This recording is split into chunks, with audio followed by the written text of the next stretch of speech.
Assalamualaikum warahmatullahi wabarakatuh. Saya Luciana Satria. Kali ini saya akan mempresentasikan hasil studi presiden saya, yaitu mengenai Museum Tsunami Aceh.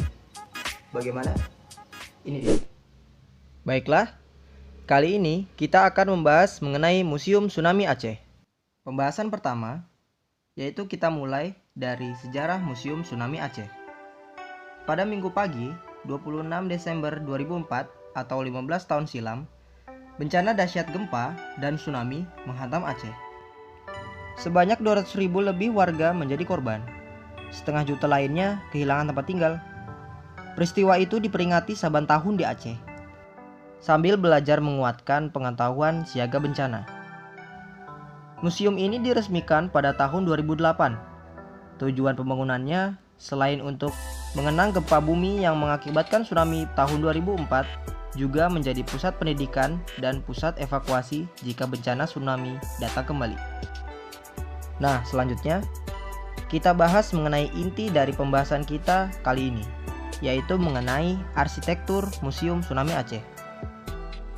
Museum Tsunami di Banda Aceh yang dirancang oleh seorang arsitek asal Bandung yang bernama Ridwan Kamil, merupakan desain yang memenangkan sayembara tingkat internasional yang diselenggarakan pada tahun 2007 dalam rangka memperingati musibah tsunami 2004. Museum ini memiliki luas 2.500 meter persegi dengan menanamkan unsur Islam, budaya lokal, dan abstraksi tsunami.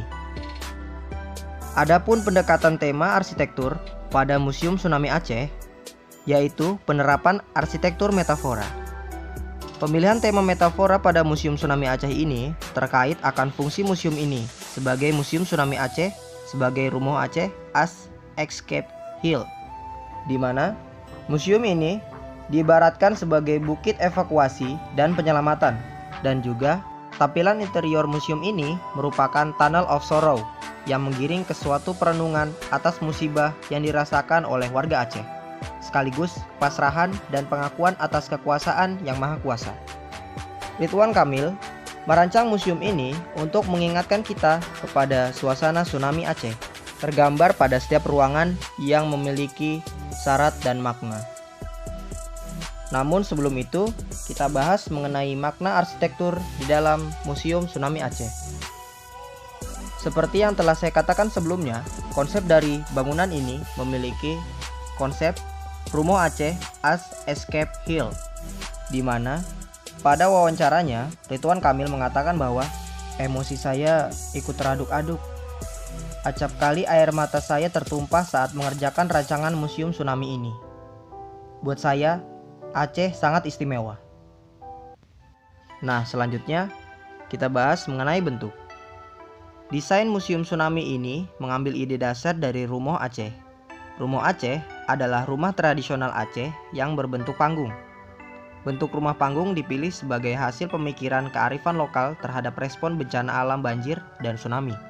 Dan juga, jika dilihat dari atas, Museum Tsunami Aceh menganalogikakan sebuah epicenter atau pusat pusaran air dari gelombang lautan tsunami. Bentuk ini dirancang untuk mempresentasikan building as a moment sehingga bisa mengaitkan peristiwa tsunami yang terjadi. Selanjutnya, bentuk museum ini juga menggambarkan hubungan manusia dengan Tuhan. Dalam Islam dikenal dengan hablum minallah dan hablum minannas. Dan juga bentuk keseluruhan bangunan Museum Tsunami ini menganalogikakan bentuk kapal. Bentuk ini juga dimaksud sebagai building as a moment. Kapal adalah satu fenomena yang banyak diketahui oleh masyarakat Aceh dengan terdamparnya kapal di dekat pantai. Yang terakhir dapat dilihat dari bentuk fasad.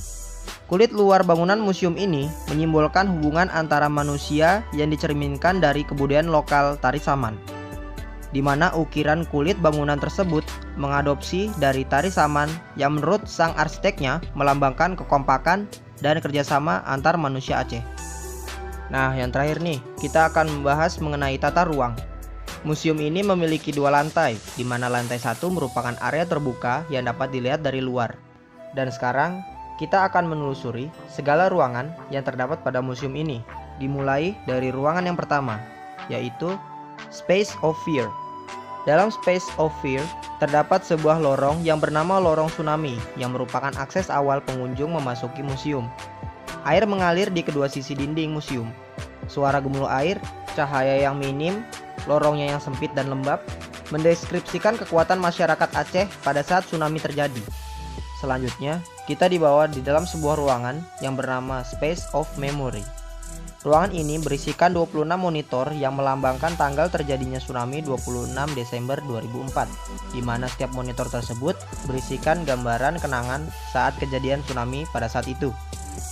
Masuk lebih dalam, kita akan menjumpai sebuah ruangan yang bernama Space of Sorrow. Ruangan ini berbentuk menyerupai sumur dengan ketinggian 30 meter yang dindingnya berisikan ribuan nama korban pada saat tsunami terjadi. Hal itu difilosofikan sebagai kuburan massal masyarakat Aceh pada saat tsunami. Dan pada puncak sumur tersebut terdapat cahaya terang yang membentuk lafaz Allah. Ruangan ini juga menggambarkan hubungan manusia dengan Tuhannya, di mana setiap manusia yang hidup pada akhirnya akan kembali kepadanya. Dari sumur doa, pengunjung akan dibawa ke sebuah lorong yang bernama Space of Confuse. Lorong ini memiliki desain lantai yang berkelok-kelok dan tidak rata. Memiliki filosofi, sebuah kebingungan, dan keputusasaan, di mana pada saat tsunami terjadi, banyak masyarakat Aceh yang kebingungan akan arah tujuan, kebingungan mencari sanak saudara yang hilang, dan kebingungan karena kehilangan harta dan benda. Dan pada puncaknya, kita akan dibawa ke sebuah ruangan yang bernama Space of Hope, atau biasa disebut sebagai Jembatan Harapan. Dari sebuah lorong gelap, pengunjung akan dibawa ke sebuah cahaya alami melambangkan sebuah harapan bahwa masyarakat Aceh pada saat itu masih memiliki harapan. Di ruangan ini, pengunjung juga bisa melihat 54 bendera negara yang telah membantu Aceh pada saat itu.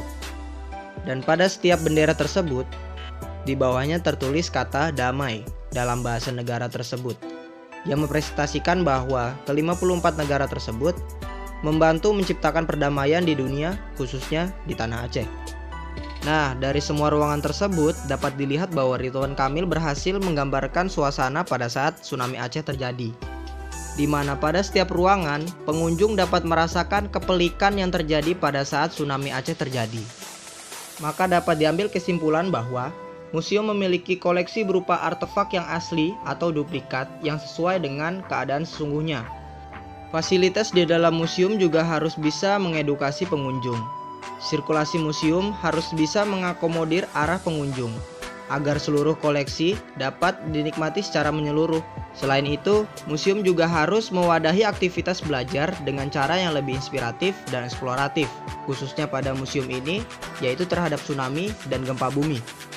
Yang terakhir, perancangan sebuah museum harus didasarkan atas tujuan awalnya. Tujuan tersebut harus bisa ditunjang oleh konsep desain agar benar-benar terrealisasikan terhadap pengunjung, di mana harus dapat mengedukasi tanpa menghilangkan rasa hormat kepada korban beserta keluarga yang ditinggalkan.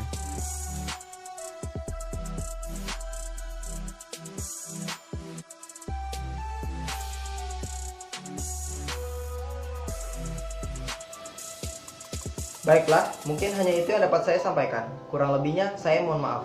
Wassalamualaikum warahmatullahi wabarakatuh.